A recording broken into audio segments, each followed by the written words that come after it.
Good morning, believers. Good morning, Israel. It's your brother, J.D. Naja. Word of Truth with J.D. Naja. Oh, boy. I was so sick the last couple days. You know, before I get started, all praises, honor, and glory to the Most High Yahweh, His only begotten Son, and the Holy Spirit gives us His power, wisdom, knowledge to investigate the Bible and figure out some of these things that are going on. I don't know what happened to me. I went surfing. It was kind of cold and windy, and I got out of the water, and my head was hurting so bad. I thought I was going to have an aneurysm, or I had the worst. They call it a ice cream headache, because it's the cold water mixed with the cold air. And then it went from there into like body aches, headache. And so I had 2 nights, so I stayed the night. And I woke up yesterday morning. I loaded my stuff up, packed up, and went home and laid around all day.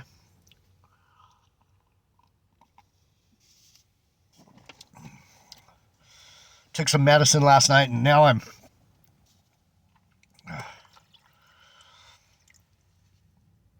feel better, but not 100%. Hopefully, it was just like a 24-hour thing, and it's going to be gone. So, when I was down there in San Onofre,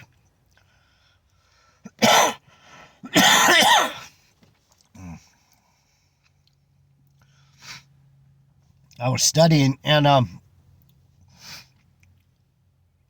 forgot what I was looking for or looking at, but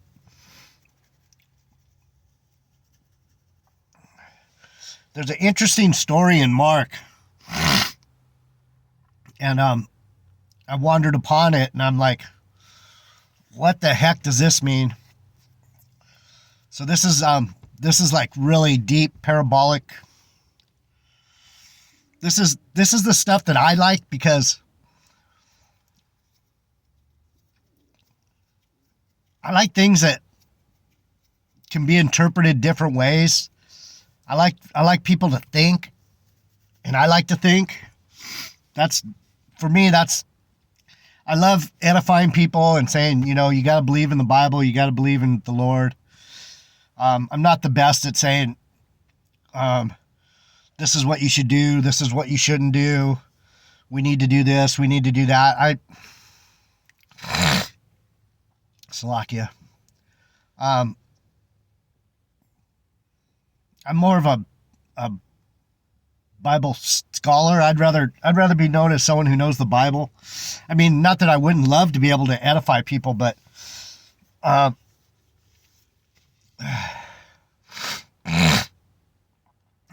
still not feeling that good. Anyway, let's get into it. So, every book of the Gospels, Matthew, Mark, Luke, and John, they have different, just a little bit different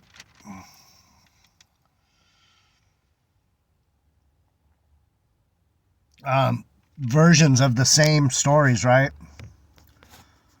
Is that right? Can you see me? Not that it's the most important thing, but in Mark, there's an interesting story about when he gets arrested, when Judas betrays him. Let me see if I can fix this.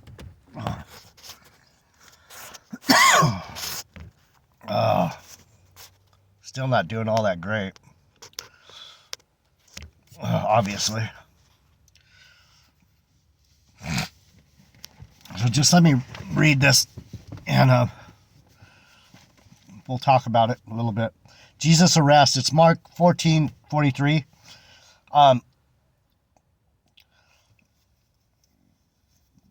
This is where Jesus was in the Garden of Gethsemane, and he's getting ready to be betrayed by Judas Iscariot. And immediately while he spoke, came Judas, one of the 12. One of the 12. It says it over and over again. He's one of the 12. And with him a great multitude with swords and staves from the chief priests and the scribes and the elders. So these wicked ass fucking Judites, these men of the temple, are looking for him. They've had enough of this guy saying he's the Son of God, right? Kind of like GMS. He's not the Son of God. He's the son of Joseph. All right, brother. You just keep pushing that energy, brother. See how that goes for you. And he that betrayed him had given him a token, saying, whomsoever I shall kiss, the same as he, and take him and lead him away safely. So he betrayed him with a kiss. And as soon as he had come, he went straightway to him and said, Master, Master, and kissed him. And they took and laid hands on him and took him. And one of them that stood by drew a sword and smote the servant with the high priest and cut off his ear. So it doesn't say it was Peter, but it says one of Jesus's people did that. Jesus answered and said unto them, are you come out as against a thief with swords and with staves to take me? And I was daily with you in the temple teaching, and you took me not, but the scriptures must be fulfilled. So this is an interesting rebuke to what these wicked ass, non-believing, parasitic, douchebag Judites, these scribes and Pharisees and elders of the temple. He said, what? You never took me before. Now all of a sudden, one of my own betrayed me. So there's something going on here with that. See, where I'm going is that there was a point here where the Holy Spirit leaves Jesus. And that's why they could take him, because he was no longer covered. His garment, it's going to get into it right here. I'm going to read it and you can tell me what you think. Oh, fuck. And they all forsook him and fled. And there followed him a certain young man, having a linen cloth cast about his naked body, and the young man laid hold on him. And he left the linen cloth and fled from them naked. So all of Jesus's buddies took off. They split. They're like, oh shit. He lost his covering. He lost his friends. He was betrayed by everyone. He was left alone. And there followed him a certain young man, having a linen cloth cast about his naked body, and the young men laid hold on him. So this one certain man, they don't say who it is, it just says a certain man. And he left the linen cloth. They laid hold on him, and they left the linen cloth, and he fled from them naked. So parabolically, you look at this and you say, well, what did Adam say when the Lord was looking for him in the garden after they had fallen? And he said, I was hiding from you. Why were you hiding? Because I was naked. And the Lord said, who told you you were naked? So I haven't really sussed it completely out in my mind. I was hoping I'd be able to wake up and figure it out. But I kind of had it sussed out the other day. But what I think's going on here is the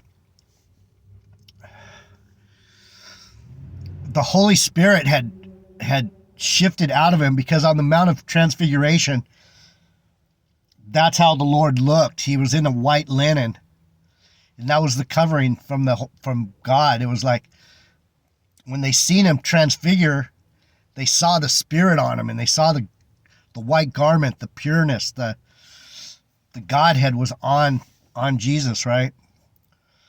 And they went, whoa. They tripped out on the white garment. So what I looked up, it goes into let's just hash that out a little bit more. What I'm proposing, what I'm considering is that this certain man that left his garment there, that was the Holy Spirit that was in Jesus, that actually stood apart from him. He was spirit and he was man, but the Spirit had left him. And that's what the white garment represents. They grabbed the garment, but he ran. And where did he run to? He ran back. He ran back to the garden. He ran back to the Father. Naked. He ran back naked. But he didn't care. He didn't, at this point, the man God, Jesus Christ, the man, was going to the cross. But the Spirit was going back to the Father. So that's where this is what I'm just proposing. This is what I think is going on here. The Bible says, and in those days, the last will be first and the first will be last. So the first Adam, who was a spiritual being, and after he took the fruit of good and evil and ate, him and Eve, he knew right from wrong. He knew the thief on his left was different from the thief on his right.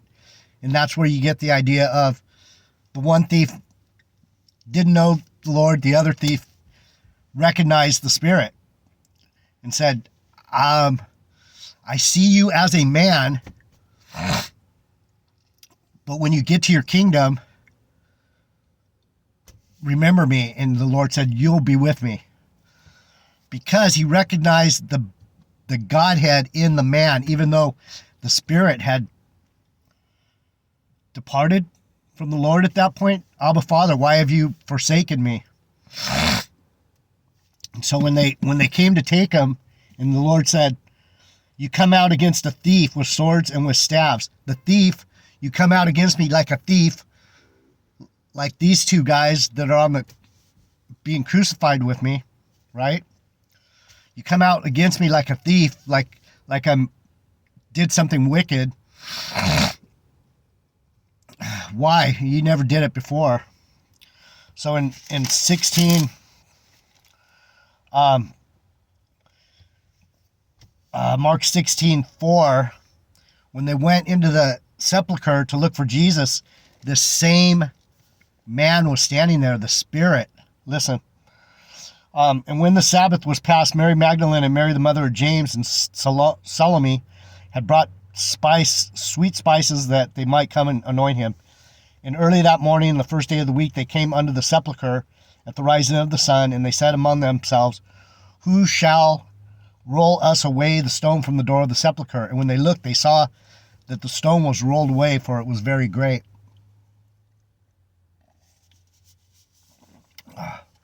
So they're like, oh shit, someone's already rolled the stone away. How's that happen? And when they looked, they saw that the stone was rolled away, for it was very great. Verse 5, Mark 16. And entering into the sepulchre, they saw a young man sitting on the right side, clothed in a long white garment, and they were affrighted. It's the same dude. He's the one that was the mediator between heaven and earth. The Lord, there was some kind of transfiguration going to go on where the Lord came back, right, and he walked among the people, even though he had been crucified. He rose again in his body. He came back in a body form. Now he had the Holy Spirit in the body again, but this certain man, this Savior, is actually sitting on the right hand of God, and he had to go back, and that's where there's something going on there. I'm not, I'm not the type of guy that's going to say it means this, it means that. I'm saying there's something very deep going on right there between what is this Holy Spirit we have? That's the most interesting thing to me right now is why is it that some of us have this spirit that's actually making us seek the reality of what it is. It's like, what is the reality? These guys that say, oh, we got 100% truth. Let me see what I got. Got plenty of time. We got 100% truth, blah, blah, blah. Well, then tell me you guys tell me who this is. Gabar? Why? I mean, yeah, it's fun. It's fun talking about, oh, we're the bride of Christ and we're going to be risen up in those days in our light body and oh, yeah, let me edify you with this and that and the other. But if you're saying that Joseph is the son of Jesus, explain to me why that is. Why is that? Why would you say that? Because maybe there's something there. I don't know. But explain it to me instead of just going, well, the genealogies and it says Jesus is going to be this and Jesus is going to be that. He's going to be the line of Judah. Yeah. But is there anything deeper there? And they saw him clothed in a long white garment, and a garment is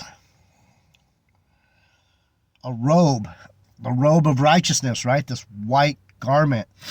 So the robe of righteousness was pulled off this certain man, and he ran away naked. He ran back to the garden. So what I was saying about the first and last, the Alpha and the Omega, that's why the Lord says that. I am the first Adam, and I am the last Adam. Same dude.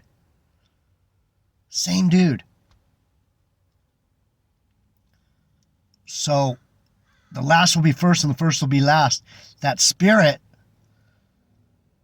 the spirit of Jesus Christ, the one that was in a man, the spirit came into a man through the birth, right? The fucking virgin birth. The spirit is in the man now. It's in the man now. Not Joseph's sperm. It's the seed of God. It's the woo. That's why I fucking get so pissed at these idiots. It's like, what part of the Bible, what are you guys trying to do? I don't get it. I don't understand what you're trying to do. So the first and the last is the spirit that was in the man through the virgin birth ran back to the garden. He was the last Adam. He was the first and the last. And then the first Adam that was pure before the fall, now he's the last Adam, Jesus Christ. He's the one that has conquered death, conquered good and evil, conquered that shit.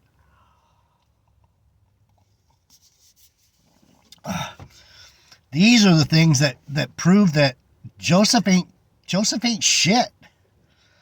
Joseph was a stand-in. Joseph literally represents the lack of spirit, the lack of knowledge, the lack of any true understanding. And I could jump off and go into the whole thing with spiritual life lessons. They're still bagging on Saul, saying, oh, the people are saying that Saul's going to be risen up. He's going to be risen up. He's Israel, you dumb fuckers. Salakia. So how can you claim to be Israel if you don't know your own people? That's the part that I don't understand. How can you claim to be Israel if you don't know the mysteries of the Bible? It's beyond me.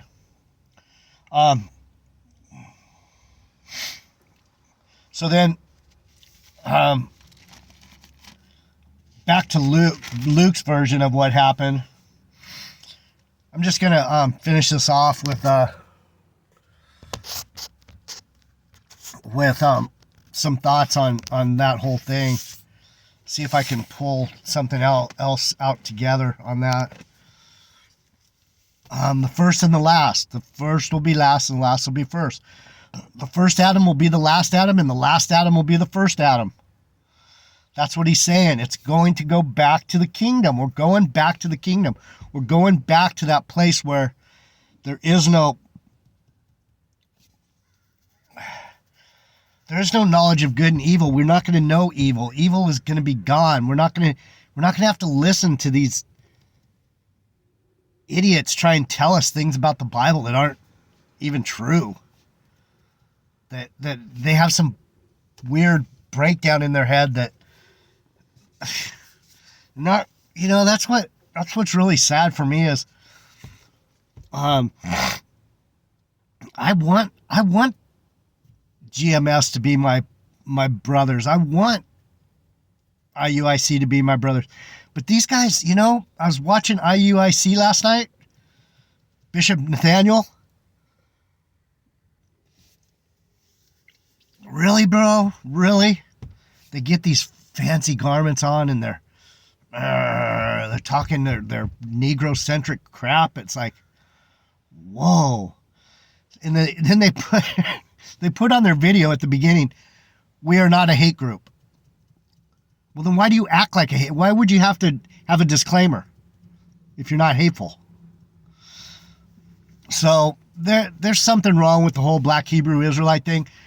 YouTube, I'm going to say it again. I'm not part of this Black Hebrew Israelite nonsense. I'm Israel, but I'm not that. I don't want to be. I do not want to get sucked up with their nonsense, because when what's going to happen is they're going to come against Israel, but are they going to come against those guys? Those guys might be the setup, trying to get us true believers. Yeah, they're the Judas, they're the betrayers, they're the ones that are coming with the kiss of death.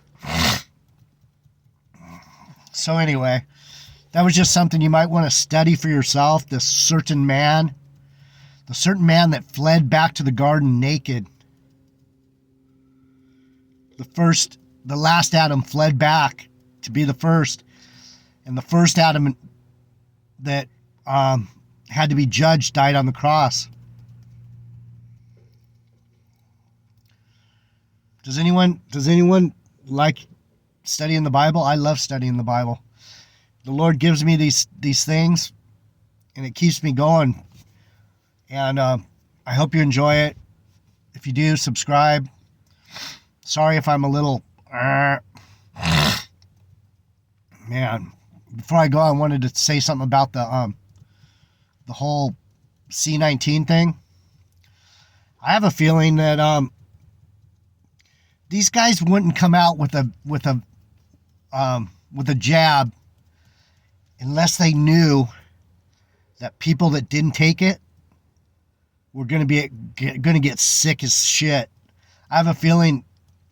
I've been sick twice now in 6 months, and I don't get sick. So I'm starting to think that they planned it this way. They're like, you can't win if you do take it. You can't win if you don't. The only way you win if you don't is you get sick and die, and you get to go back to the Father. Because whatever happened yesterday and the day before, not normal.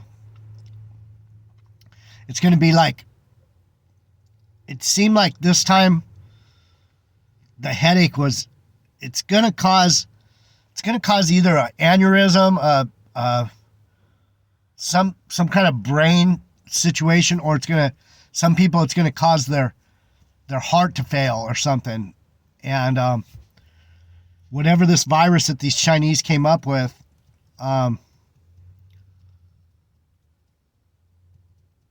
it's going to be a killer. All right, I'll be back. We'll do another lesson. JD Nige, I'm out.